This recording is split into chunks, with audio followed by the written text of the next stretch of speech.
السلام عليكم ورحمة الله وبركاته.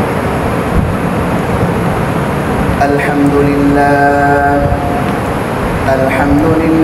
الأكرم الذي خلق الإنسان وكرم وعلمه من البيان ما لم يعلم، فسبحان الذي لا يحصى امتنانه باللسان ولا بالقلم، ونشهد أن لا إله إلا الله وحده لا شريك له، ونشهد أن سيدنا وسندنا وحبيب طبيبنا وطبيب قلوبنا ومولانا محمدا عبده ورسوله، الذي أرسله بالحق بشيرا ونذيرا وداعيا إلى الله بإذنه وسراجا وقمرا منيرا. فقد قال الله تعالى في كلامه المجيد وفي فرقانه الحميد: أعوذ بالله من الشيطان الرجيم، بسم الله الرحمن الرحيم. يا أيها الرسل كلوا من الطيبات واعملوا صالحا إني بما تعملون عليم. صدقت يا رب العالمين. وفي شانحة وحبيبك وصل على المؤمنين والمؤمنات والمسلمين والمسلمات وبارك وسلم تسليما، أو كما قال عليه الصلاة والسلام: أخلص دينك يكفيك العمل القليل، أو كما قال عليه الصلاة والسلام। الحمد لله, সমস্ত প্রশংসা সেই মহান রব্বুল আলামিনের দরবারে, যা আল্লাহ তাআলা আপনাকে আমাকে পবিত্র জুম্মা মুবারকে মসজিদে এসে বসে কিছু কথা শোনা এবং বলার তৌফিক দিলেন। এই মহান রব্বুল আলামিনের দরবারে সকলে শুকরিয়া আদায় করি, সকলে বলে আলহামদুলিল্লাহ। লাখো কোটি দরুদ সালাম পেশ করি যে মানবতা মুক্তির দূত, মুক্তির দিশারি, যিনাকে সৃষ্টি না করলে দুনিয়ার কোনো কিছু সৃষ্টি করা হতো না, সে মহামানবের প্রতি সংক্ষিপ্ত আকারে দরুদ সালাম পেশ করি। সকলে বলি সাল্লাল্লাহু আলাইহি ওয়াসাল্লাম। সম্মানিত মুসল্লিয়ান ইকরাম, আমি পবিত্র কালামুল্লাহ মাজিদ থেকে একটি আয়াত কারিমা তেলাওয়াত করছি। আয়াতে কারিমাতে বলতেছেন: ইয়া আইয়ুহার রাসূলু কুলু মিনাত তাইয়্যিবাত, ইয়া আইয়ুহার রাসূলু কুলু মিনাত তাইয়্যিবাত ওয়া আমালু সালিহান ইন্নী বিমা তা'মালুনা আলীম। হে রাসূলগণ, এই নবীগণ, আপনারা পবিত্র বস্তু আহার করেন, পবিত্র মাল আহার করেন, পবিত্র সম্পদ উপার্জন করেন এবং সৎ কাজ করেন। আপনারা যা করেন সেই বিষয়ে পরিত্যক্ত থাকেন, আপনারা এদের উপর অটল থাকেন, যার কারণে আপনাদের উম্মত জানি আপনাদেরকে অনুকরণ করে। আল্লাহ তাআলা পৃথিবীর মধ্যে অনেক অসংখ্য নবী রাসূল প্রেরণ করেছেন। নবী রাসূলকে প্রেরণ করেছেন, আল্লাহওয়ালা বুজুর্গদের প্রেরণ করেছেন। ওদের কোনো গুনাহ ছিল না, নবীদের কোনো গুনাহ ছিল না, তাদের নেক আমল করার কোনো প্রয়োজন হতো না, তাদের ইস্তিগফার করার কোনো প্রয়োজন হতো না। তারপরেও আমাদের যত আল্লাহর জমিনে যত নবী ওলি আউলিয়া আসছেন, প্রত্যেকেই আমলে সলেহ করছেন, প্রত্যেকেই নেক আমল করছেন, বেশি বেশি আমল করছেন, দিনের পথে চলেছেন, সব কাজ করেছেন এবং হারাম থেকে বিরত থেকেছেন।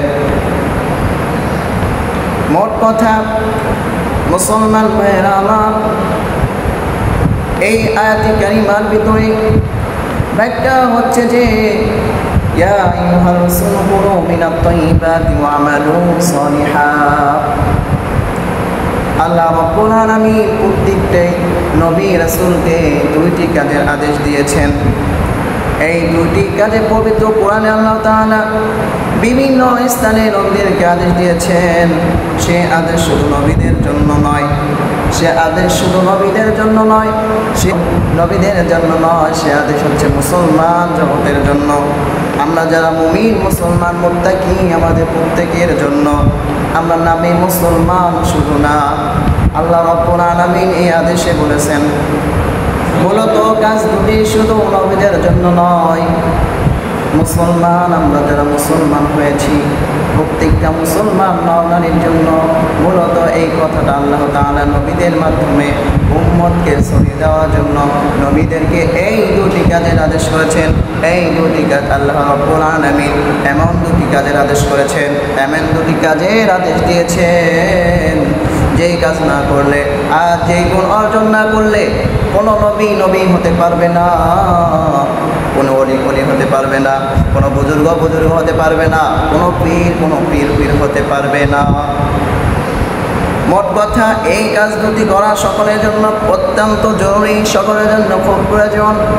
আল্লাহ রাব্বুল আলামিন কাজ দুটি সম্পর্কে আবারও ইরশাদ করে বলতেছেন ইয়া আইয়ুহার রাসূল কুলু মিনাত তাইয়্যিবাতি ওয়া'মালু সালিহা। এই কাজ দুটি করার জন্য আদেশ করতেছেন। হে দুনিয়ার নবীগণ, হে দুনিয়ার মানুষজন, তোমরা হালাল খাদ্য গ্রহণ করো, হালাল খাবার খাও।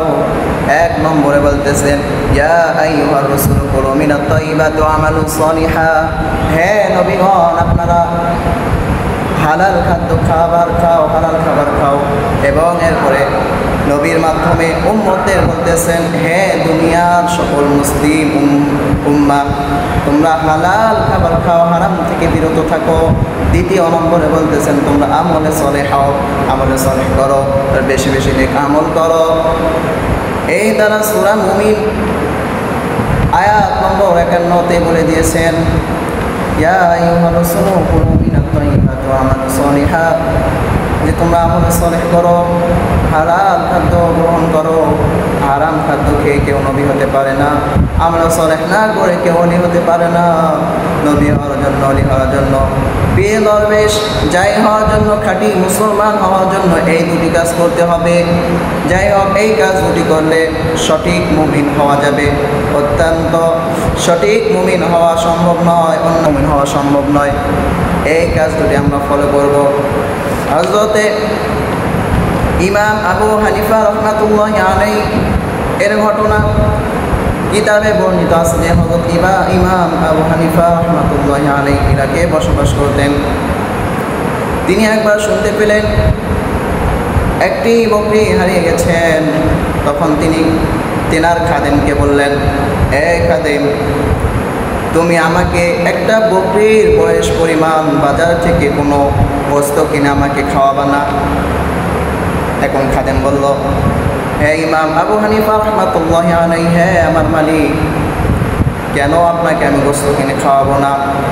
ইমাম আবু হানিফা বললেন, কারণ কিছুদিন আগে একটি বকরি হারিয়ে গেছে। ওই বকরিটা কুরবানি করে, ওই বকরিটা জবাহ করে বাজারে গোশত বিক্রি হতে পারে। এই জন্য আমি বাজারের কোনো কেনা গোশত খাবো না। আমাকে কখনো যেন গোশত খিলাতে আসে না, সন্দেহমূলক গোশত আমি খাবো না।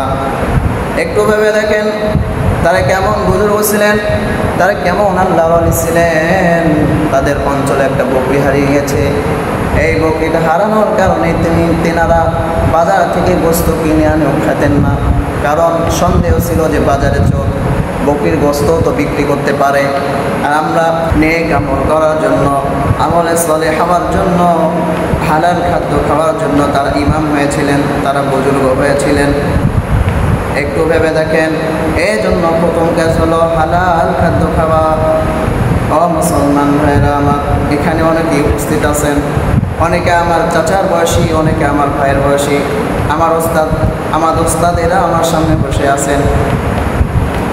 এই ব্যাপারে একটু আমরা সাবধান হব, হারামের দ্বারের কাছে যাব না, হালাল খাওয়ার চেষ্টা করব, হালাল পন্থা উপার্জন করার চেষ্টা করব, হারাম থেকে হুঁশিয়ার থাকবো।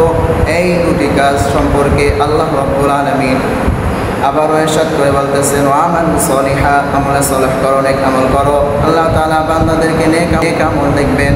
রাসূল সাল্লাল্লাহু আলাইহি ওয়াসাল্লামকে উদ্দেশ্য করে আল্লাহ তাআলা ইরশাদ করেন, ওয়া কুল ইয়ামালু ফাসায়ারাল্লাহু আমালাকুম ওয়া রাসূলুহুল মুমিনুন وستردون إلى عالم الغيب والشهادة فينبئكم بما كنتم تعملون।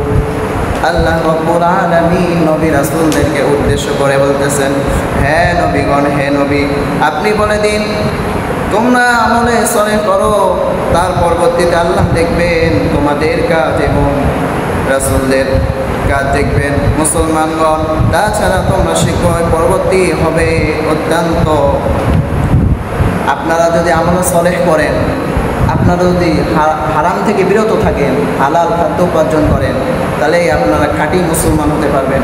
সম্মানিত মুসল্লিন ইকরাম, মুসলমান ভাইয়েরা আমার, আপনাদের কাছে আমার একটি অনুরোধ, সেটা হচ্ছে যে আমরা অনেকে আছি, যেটা রাসূল সাল্লাল্লাহু আলাইহি ওয়াসাল্লাম অনেক আগেই বলে গেছেন, যে এমন একটা সময় আসবে যে সময়ে লোকেরা টাকা উপার্জনের পিছনে মেতে উঠবে, কিন্তু কীভাবে উপার্জন করতেছে, হারাম না হালাল, এটাতে খেয়াল রাখবে না।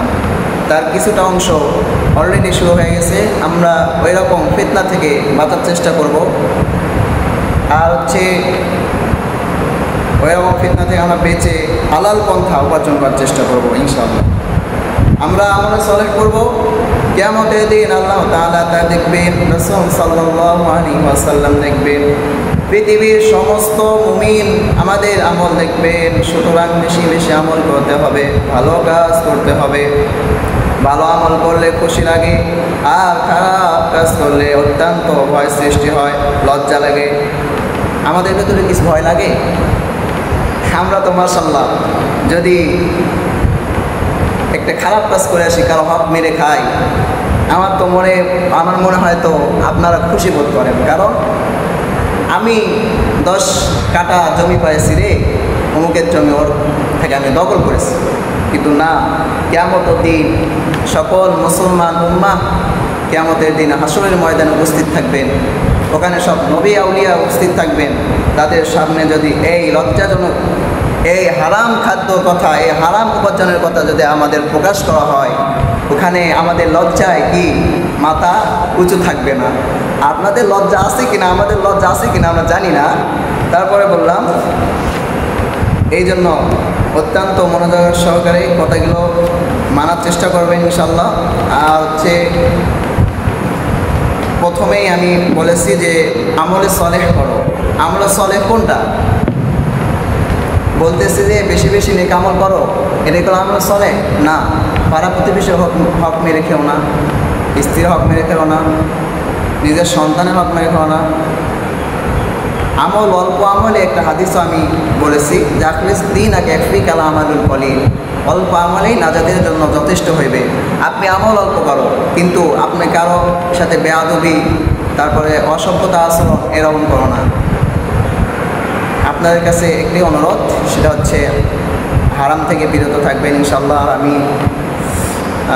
ছোটো মানুষ যে কথাগুলো বললাম, আপনারা মেনে চলার একটু চেষ্টা করবেন ইনশাআল্লাহ। আমিও চেষ্টা করব। আমার জন্য সকলে দোয়া করবেন। আসসালামু আলাইকুম ওয়া রাহমাতুল্লাহ।